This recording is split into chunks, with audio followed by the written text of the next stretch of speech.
पछिल्लो समयमा कोभिड-19 सिमाना र त्यसैगरी विभिन्न नेसनल एजेन्डामाथि हामीले गम्भीर रूपले समीक्षा बहस गरिरहेका छौँ। पूर्व प्रधानमन्त्री र विभिन्न देश र विदेशमा रहेका र जिम्मेवार व्यक्तित्वहरूसँग हामीले सिधा बहस गरेका छौँ। र कोभिड-19 को मारमा नेपाल मात्रै होइन, विश्व समुदाय रहेको छ र विश्वको इकोनोमी एकदम डाउन छ। अहिले बेरोजगारीता अलिकति अझै बढ्दो दरमा चाहिँ अगाडि बढिरहेको छ र नेपालमा पनि युवाहरू भित्रिने क्रम जारी नै रहेको छ र क्रम सरकारले त्यो चाहिँ क्षेत्रमा आफ्नो भूमिका चाहिँ निर्वाह गरिरहेको छ, तर त्यति प्रभावकारी रूपले निर्वाह गरिरहेको छैन। र आज हामी विशेष गरेर जनोत्थान सामुदायिक लघु वित्तीय संस्था लिमिटेड के हो त आखिरमा, यो विषयमा गम्भीर रूपमा समीक्षा गर्नेछु। मैले पछिल्लो समयमा वाच गरिरहेको छु र यो संस्थाले, यो वित्तीय संस्थाले एकदमै राम्रो, प्रभावकारी, जिम्मेवार भूमिका गरिरहेको छ र देशका 19वटा जिल्लाहरूमा पनि 39वटा शाखाहरू स्थापित गरेको यो संस्था भित्र आबद्ध कर्मचारीहरूले जसरी एउटा अहोरात्र खटिएर जनसेवामा चाहिँ आफ्नो भूमिका चाहिँ अलि अगाडि जसरी जिम्मेवार तरिकाले बढाउनु पर्दछ त्यसरी निर्वाह गरिरहँदा एउटा किसिमको यो चाहिँ सुखद एउटा राम्रो सन्देश पनि हो।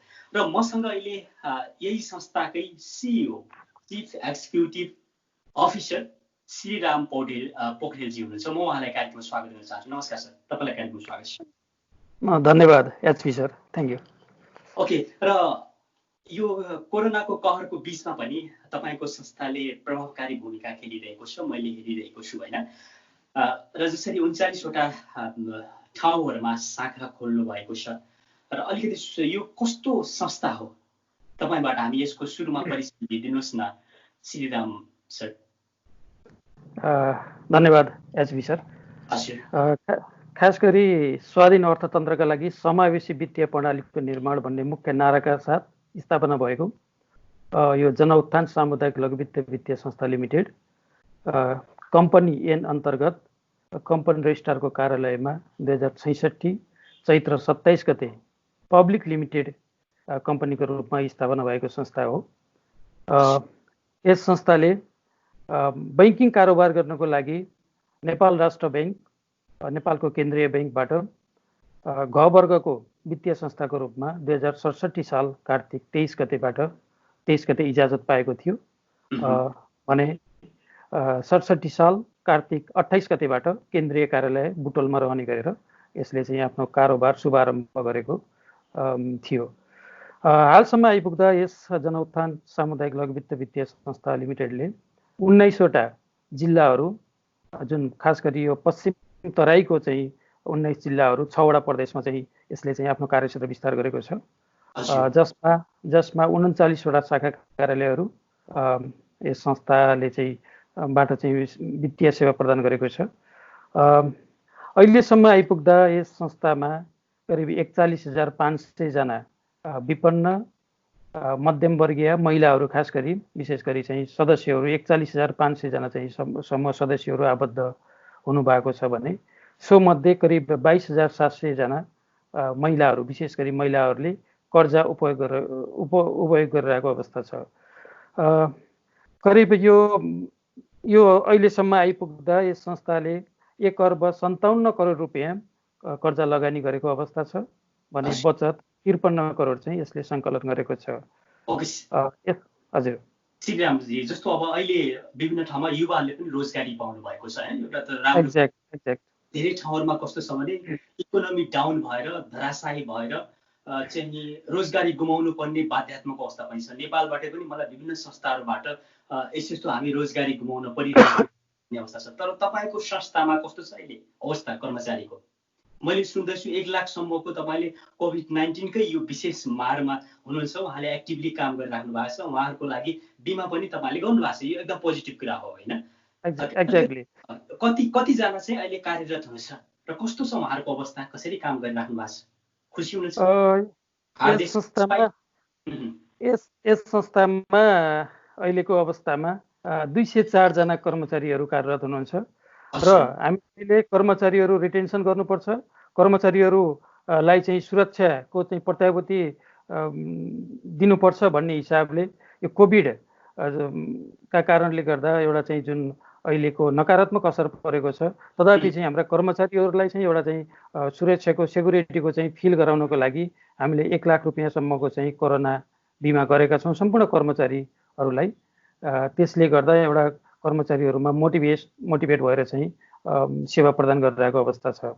ओके, अनि श्रीराम सर मोटिभेसन दिनु हैन, उहाँहरूलाई तपाईँले हौसला दिनुभयो भन्ने मात्रै तपाईँको उहाँले निर्धक्क भएर जनसेवा गर्ने हो। अहिले जस्तो उहाँहरूको सुरक्षाको अवस्था राम्रो छैन, हाम्रो सुरक्षा गरिदिनु सरकार भन्ने आन्दोलित छन्।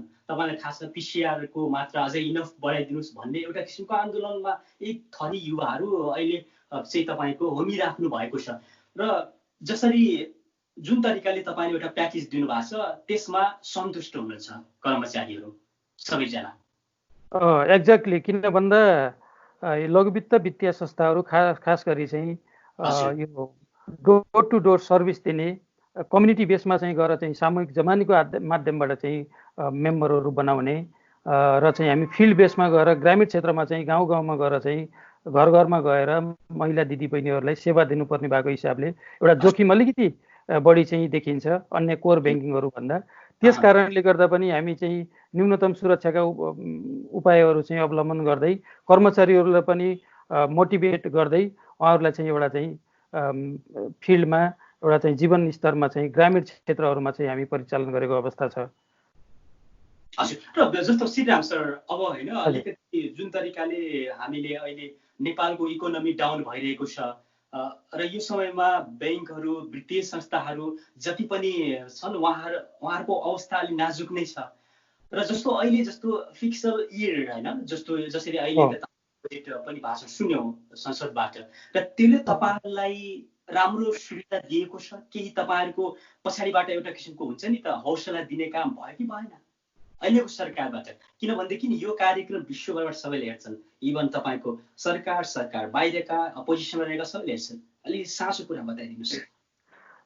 एक्ज्याक्टली एज बी सर, अहिले हामी एकदम पेन्डेमिक सिचुएसनमा छौँ।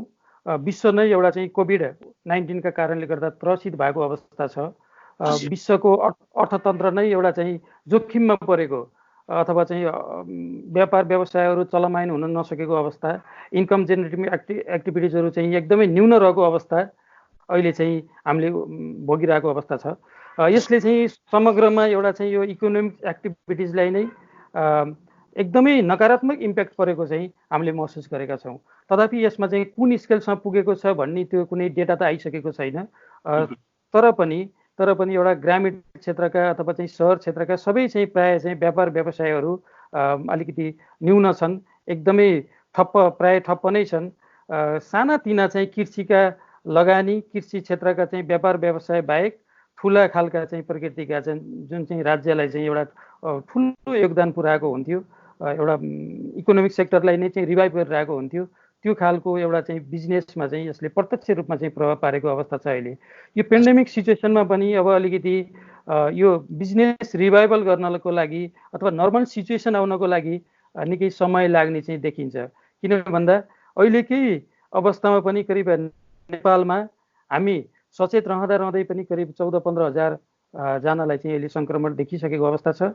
करिब 29 जना चाहिँ को चाहिँ मृत्यु भइसकेको अवस्था छ। यो नेपालमा मात्रैको कुरा गर्नुपर्दा, अब विश्वकै कुरा गर्नुपर्दा पनि यो तपाईँको चाहिँ 10.4 मिलियन भन्दा बढी चाहिँ व्यक्तिहरूलाई चाहिँ यो कोभिड देखिएको अवस्था छ। अब यसले गर्दा अहिलेको अवस्थामा चाहिँ एउटा चाहिँ कमाउने अथवा व्यापार गर्ने अथवा चाहिँ कुनै एउटा बिजनेसमा चाहिँ इन्गेज हुने भन्दा पनि पहिला आफू कसरी बाँच्न सकिन्छ, आफू बाँच्न सके भोलि गर्न सकिन्छ भन्ने सोचमा चाहिँ विभिन्न खालका महिलाहरू, विभिन्न खालका चाहिँ के अरे व्यक्तिहरू रहेको चाहिँ अहिले देखिन्छ। ओके, श्रीराम पौडेलजी हो, जस्तो अब अहिले विदेशबाट युवाहरू पनि आउने क्रममा छन् होइन, र नेपालमै के गर्नुपर्छ भन्ने उहाँहरूको उद्देश्य रहेको छ। र ब्याङ्कहरू, वित्तीय संस्थाहरू आफै पनि समस्यामा हुनुहुन्छ र हामी अहिले देखिरहेका छौँ ट्याक्सी व्यवसायहरू आन्दोलित हुनुहुन्छ र तपाईँको बस व्यवसायहरूले चाहिँ लोन निकालेका छन्, बस लोनमा निकालेका छन्, तर बस गुड्न नसक्दाखेरि छैन, इन्कमिङ सोर्सेसहरू छैन, कसरी ब्याज तिर्ने? र अहिले जनोत्थान सामुदायिक लघुवित्तबाट पनि लोन लिनेहरूको समस्या होला। तपाईँले चाहिँ समस्या कसरी बुझ्नु भएको छ? किनभनेदेखि यो अहिले त तपाईँलाई थाहा छ अहिले लकडाउनमा छ, एकदमै तपाईँको सेमी लकडाउनमा त छ नि त, मान्छेको व्यवसाय धराशायी छ, इन्कमिङ सोर्सेसहरू छैन, अहिले ठप्प छ। कसरी बुझ्नु भएको छ? किन तपाईँ you are the CEO. Exactly वास्तवमा अब नेपालीहरू, हामी नेपालीहरूको मेजर व्यवसाय भनौँ न, अथवा चाहिँ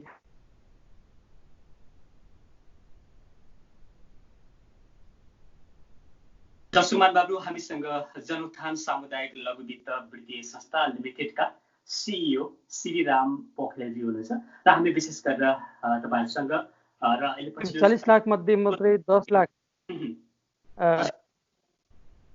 लाख महिला के अरे यो युवा जनशक्तिहरू नेपालमा फर्किए भने र तिनीहरूलाई पनि एउटा चाहिँ व्यावसायिक क्षेत्रमा कृषि, पशुपालन अथवा साना तथा मझौला व्यवसायहरूमा चाहिँ उहाँहरूलाई इन्गेज गर्न सकियो भने, उहाँहरूको एउटा श्रमलाई चाहिँ देशमै चाहिँ परिचालन गर्न सकियो भने अवश्य पनि यहाँको चाहिँ एउटा चाहिँ अर्थतन्त्रमा चाहिँ यसले कायापलट आउँछ भन्ने चाहिँ हामीलाई लागेको छ।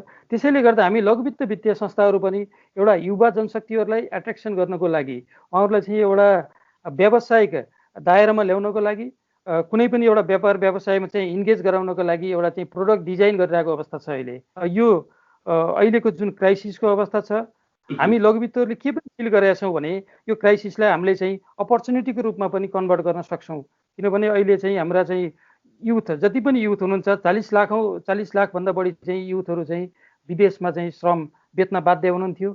त्यो मध्ये 50% मात्रै हामी नेपालमा चाहिँ व्यवसायमा चाहिँ इन्गेज गराउन सकियो भने मलाई लाग्छ यहाँको उत्पादन चाहिँ यो स्वदेशमा आत्मनिर्भर हुन सक्छ।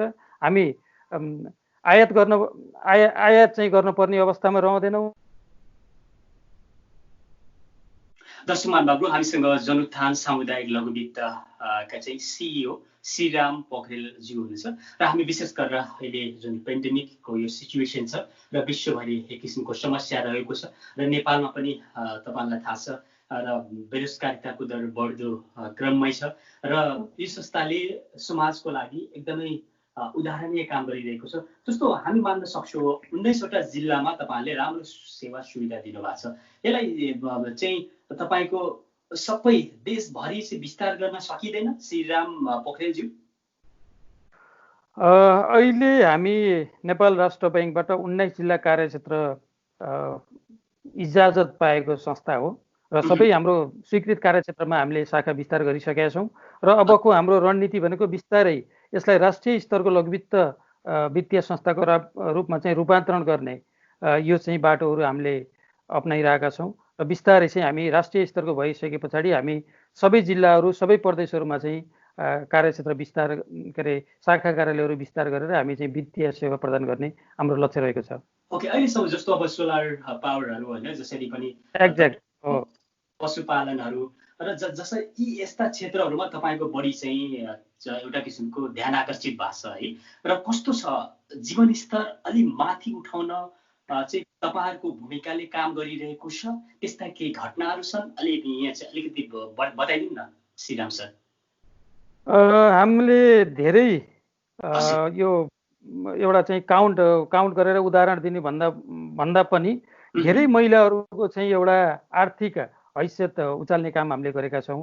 उहाँहरूलाई चाहिँ सामान्य खालको कृषि एउटा चाहिँ गृहिणीको रूपमा रहेका महिलाहरूलाई चाहिँ एउटा चाहिँ जीवन उपार्जनको लागि मात्रै कृषि क्षेत्रमा लागेका महिलाहरूलाई व्यावसायिक रूपमा चाहिँ हामी प्रोत्साहन गर्नको लागि विभिन्न खालका सिपमूलक तालिमहरू प्रदान गर्ने, उहाँहरूलाई चाहिँ उद्यमशीलताका चाहिँ तालिमहरू प्रदान गर्ने, उहाँहरूको आवश्यकता अनुसार चाहिँ त्यसलाई चाहिँ उत्पादनसँग लिङ्क अप गरिदिने अनि उत्पादित वस्तुहरूलाई पनि हामी चाहिँ बिक्री वितरणमा चाहिँ सहयोग गर्ने, त्यो खालको चाहिँ हामी गरिरहेको अवस्था छ। खास गरी चाहिँ कृषि, पशुपालन, त्यसपछि साना तथा मझौला चाहिँ व्यापार व्यवसाय गर्ने आम समुदायहरूलाई चाहिँ यसले चाहिँ वित्तीय सेवा प्रदान गरेको छ। त्यस्तै गरी सरले भन्नुभयो सोलर अलिकति जोड्नु भएको थियो।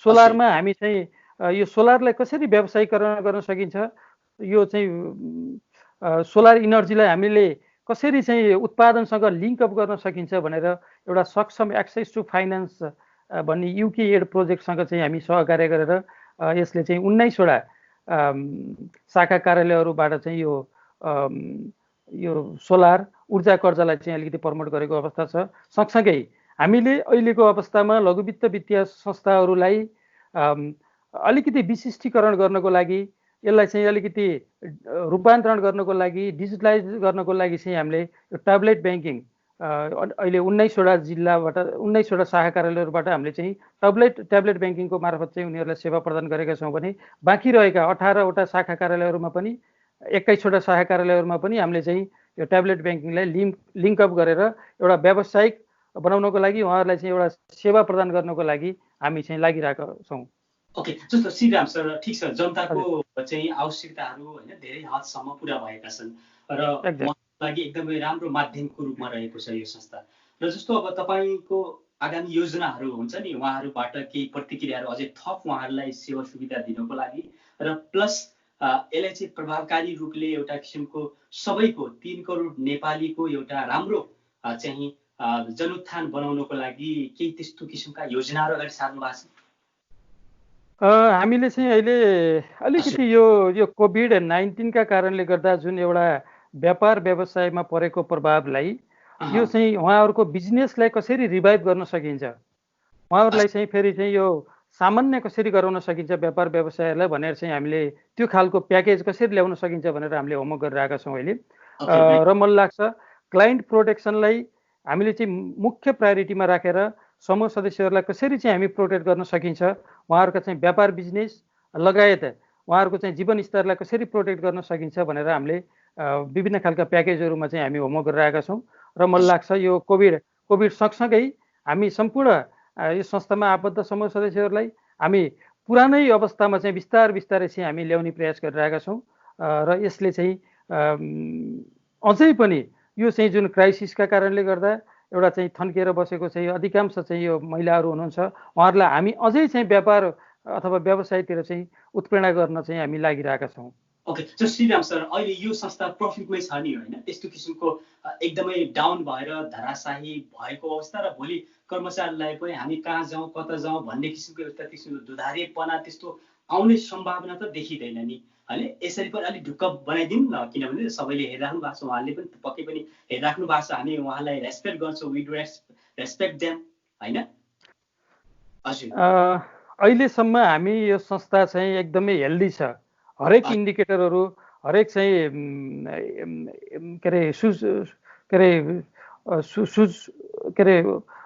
सूचाङ्कहरू चाहिँ यसको चाहिँ राम्रो देखिएको छ।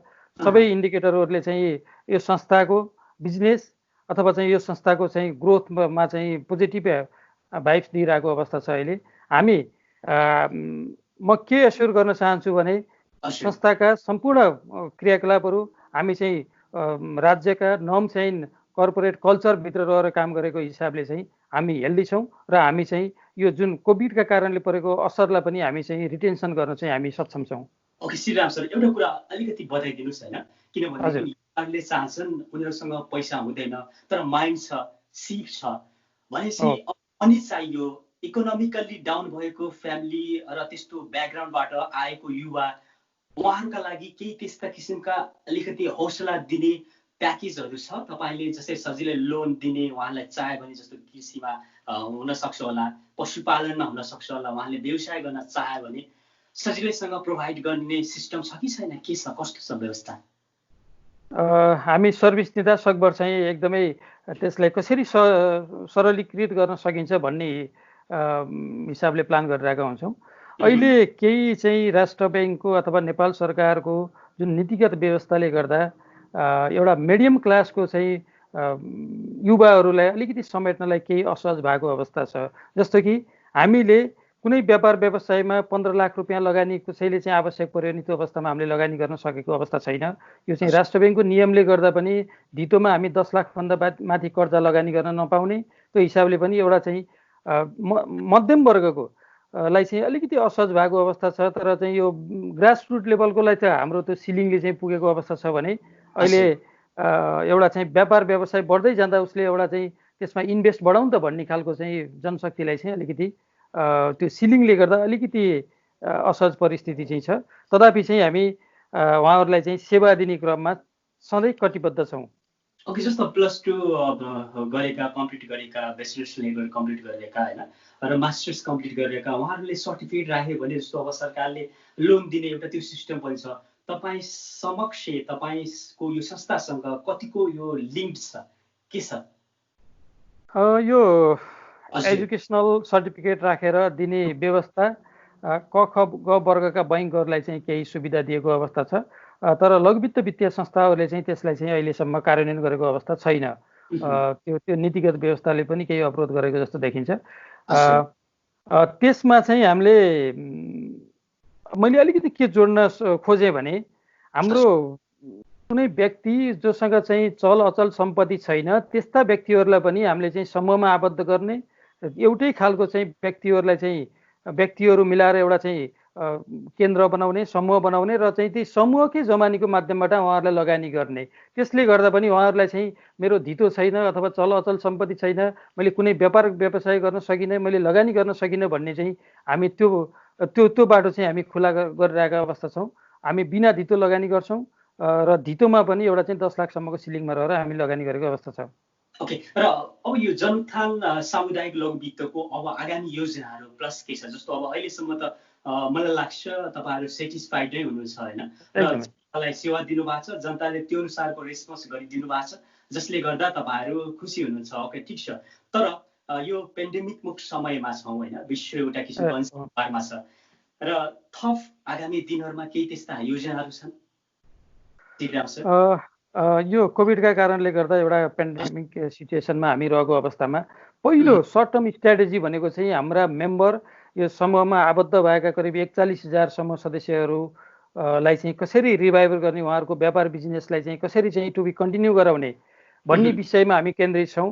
उहाँहरूलाई चाहिँ फेरि नर्मल स्टेजमा चाहिँ कसरी हामी चाहिँ डराउन सकिन्छ, त्यो बाटोमा हामी कसरी हिँडाउन सकिन्छ भनेर हामी चाहिँ बढी चिन्तित छौँ। र सोही अनुसारका प्याकेजहरू जस्तो अहिले नीतिगत व्यवस्थाले गर्दा राष्ट्र ब्याङ्कको जुन एउटा पोलिसीले गर्दा चाहिँ रिफाइनेन्सको सुविधा दिएको छैन। जस्तो मैले यो के जोड्न चाहेँ भने कुनै व्यापार व्यवसाय हिजो गरिरहेको अवस्था थियो, अहिले बन्द भएको अवस्था छ, उसलाई थप लगानी गर्नको लागि केही रकम चाहिँ आवश्यक पर्ने अवस्था छ भने त्यो अवस्थामा लघुवित्त वित्तीय संस्थाहरूले चाहिँ लगानी गर्न पाइरहेको अवस्था छैन।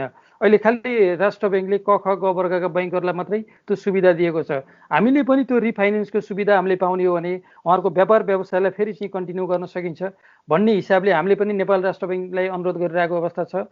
त्यस्तै गरी अब हिजो लगानी गरेका कर्जाहरू अहिले चाहिँ यो इन्कम एक्टिभिटिजमा त्यति इन्गेज हुन नपाएको कारणले गर्दा उहाँहरूको व्यापार चाहिँ रेगुलर चाहिँ अपरेसन गर्न नपाएको कारणले गर्दा एउटा कर्जाको किस्ता पनि रेगुलरली चाहिँ अलिकति तिर्न नसकिरहेको अवस्था छ। अब यो अवस्थामा हामी एउटा चाहिँ ब्याङ्कर भएको हिसाबले एउटा चाहिँ त्यो समस्यामा परेका सदस्यहरूलाई चाहिँ एउटा चाहिँ कर्जा रिसेड्युल गर्न चाहिँ पाउने सुविधाको लागि पनि हामी नेपाल राष्ट्र ब्याङ्क समक्ष चाहिँ हामीले आग्रह गरिरहेको अवस्था छ। त्यो गर्न पाइयो भने हामी चाहिँ समग्रमा संस्थामा आबद्ध सम्पूर्ण चाहिँ सदस्यहरूलाई फेरि उहाँहरूको व्यापार व्यवसाय चाहिँ हिजोकै अवस्थामा चाहिँ हामी लान सक्ने अवस्था रहन्छ। ओके, जस्तो ग्राहकहरूका लागि यो विशेष सिचुएसनमा केही त्यस्तो सुविधाहरू प्रोभाइड गर्नुभएको छ? जस्तो मैले अघि पनि भने अब ठुल्ठुलो व्यवसायहरूको कुरा भन्दा पनि सामान्य घर परिवारको लागि भए पनि उनीहरूले लोन निकालेका छन् होइन, अब ब्याज तिर्नुपर्ने होला, यो समयमा चाहिँ अब इन्कमिङ सोर्सहरू छैन, त्यसको लागि केही सुविधाहरू? सुविधाको कुरा गर्नुपर्दा नेपाल राष्ट्र ब्याङ्कको निर्देशन बमोजिम चाहिँ हामीले चैत्र महिनामा के अरे किस्ता तिर्ने समूह सदस्यहरू ऋणीलाई चाहिँ खास गरी 10% चाहिँ हामीले ब्याजमा छुट दियौँ। त्यस्तै गरी वैशाख जेठ असाढमा चाहिँ यो जुन व्यापार व्यवसायहरू नर्मल्ली चाहिँ सञ्चालनमा भएका छैनन् यो पिरियडमा चाहिँ हामीले ब्याज दर जुन चाहिँ चैतमा कायम ब्याज दरमा चाहिँ 3% छुट गरिरहेका छौँ। अहिले सबै समूह सदस्यहरूलाई चाहिँ अहिले उहाँहरूको व्यापार व्यवसाय ठप्प भएको कारणले गर्दा केही ब्याज हामीले छुटको प्याकेजहरू लानुपर्छ भन्ने हिसाबले नेपाल राष्ट्र ब्याङ्कको निर्देशन बमोजिम हामीले चाहिँ त्यो 3% छुट दिएको अवस्था छ। त्यस्तै गरी हामी यो लकडाउनको पिरियडमा यो पेन्डेमिक सिचुएसनमा चाहिँ हामी कुनै पनि ऋणीलाई चाहिँ हामीले चाहिँ इन्फोर्सली चाहिँ कर्जा असुल गर्न चाहिँ गरेका छैनौँ, किनभने उहाँहरूको पनि एउटा चाहिँ व्यापार व्यवसाय बन्द भएको अवस्था चाहिँ हामीले देखिरहेका छौँ। यो अवस्थामा उहाँहरूलाई चाहिँ अलिकति असाढसम्म चाहिँ हामी त्यति इन्फोर्स गरेका छैनौँ, ब्याज मात्रै भने पनि हामीले चाहिँ असुल गरेर गरेको अवस्था छ। ओके, जस्तो अब 19वटा जिल्लाहरूको 39वटा चाहिँ शाखाहरू छन् होइन, र उहाँहरूको लागि उहाँहरूलाई त्यस्तो ऱ्याङ्किङ सिस्टमहरू, अवार्ड दिने सिस्टमहरू भनेपछि एउटा युद्ध नै हो, थर्ड वर्ल्ड वार भन्दा फरक पर्दैन श्रीराम। एक्ज्याक्ट, हजुर। ओके, केही छ त्यस्तो, किनभनेदेखि तपाईँले पहिला आफ्नो घरभित्र खुसी पार्नु पर्यो नि। स्टाफको हकमा हामीले स्टाफलाई कसरी रिटेन्सन गर्न सकिन्छ भन्ने हाम्रो मुख्य प्लानिङ भनेको स्टाफ रिटेन्सन हो। सँगसँगै हामी मेम्बरलाई पनि हाम्रो चाहिँ कसरी रिटेन्सन गर्न सकिन्छ, हिजोदेखि आबद्ध समूह सदस्यहरू चाहिँ एउटा यो कोभिडका कारणले गर्दा अस्तव्यस्त भएको अवस्था छ, यो अवस्थामा कसरी रिटेन्सन गर्न सकिन्छ भनेर चाहिँ मुख्य डिस्कसनको पार्ट हामी म्यानेजमेन्टमा बसेका साथीहरूको मुख्य डिस्कसनको चाहिँ एजेन्डा त्यो बनेको छ। यो अवस्थामा स्टाफलाई पनि हामीले मोटिभेट गरेर उहाँहरूको अब यो कोभिड-19 को अवस्थामा पनि एउटा चाहिँ बेसिक सेफ्टी टुल्सहरू प्रयोग गरेर मास्कका कुरा हुन्छन्, सेनिटाइजरका कुराहरू हुन्छन्, अनि चाहिँ यो दूरी कायम गर्ने, सामाजिक दूरी कायम गर्ने, सोसल डिस्टेन्सका कुराहरू हुन्छन्। यी कुराहरूमा पनि हामी चाहिँ सचेत रहँदै स्टाफहरूलाई पनि एउटा चाहिँ हामीले अहिले सबै स्टाफहरूलाई चाहिँ एउटै क्याटेगोरीमा राखेर सबैलाई चाहिँ मूल्याङ्कन गरिरहेको अवस्था छ। हजुर, र हामी कार्यक्रमको अन्त्यतिर छौँ होइन, र तपाईँलाई केही त्यस्तो भन्नै पर्ने कुराहरू छ जस्तो जे छुटेको छ विश्वभरबाट तपाईँलाई हेर्दै हुनुहुन्छ सबैले? श्रीराम पोखरेलज्यू, अन्तमा म के भन्न चाहन्छु भने यस संस्थामा आबद्ध समूह सदस्यहरू, सेयर होल्डरहरू, सम्पूर्ण स्टेक होल्डरहरू, सम्पूर्ण नियमनकारी निकायहरू,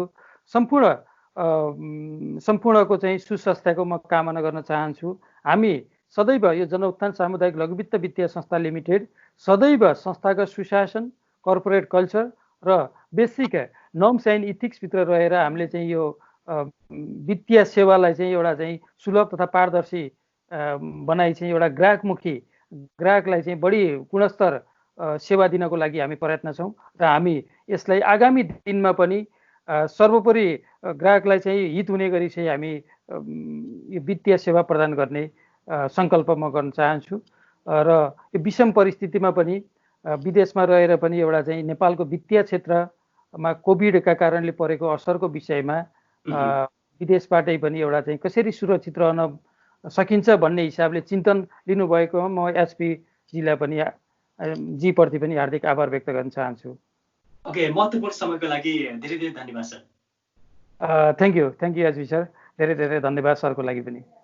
दर्शक महानुभावहरू, हामीसँग हुनुहुन्छ जनउत्थान सामुदायिक लघु वित्त वित्तीय संस्था लिमिटेडका सिइओ श्रीराम पोखरेलज्यू। आजको यो बहस कस्तो लाग्यो तपाईँहरूको प्रतिक्रिया पनि चाहिन्छ, त्यसका लागि तपाईँहरूले voicenepal@gmail.com र yasvitamraka.voicenepal@gmail.com मा पठाउन नबिर्सनुहोला। voice नेपालको केन्द्रीय कार्यालय क्यालिफोर्निया र त्यसै गरी हाम्रो दोस्रो केन्द्रीय कार्यालय अनामनगर काठमाडौँ हो, र आवाज विहीनहरूको आवाज बन्ने यात्रामा हामी निडर अडिग भएर अगाडि बढिरहेका छौँ। तपाईँहरूको गुम्सिएको आवाजहरू हाम्रो आवाज हो। म एसपी ताम्रकार बिदा चाहन्छु।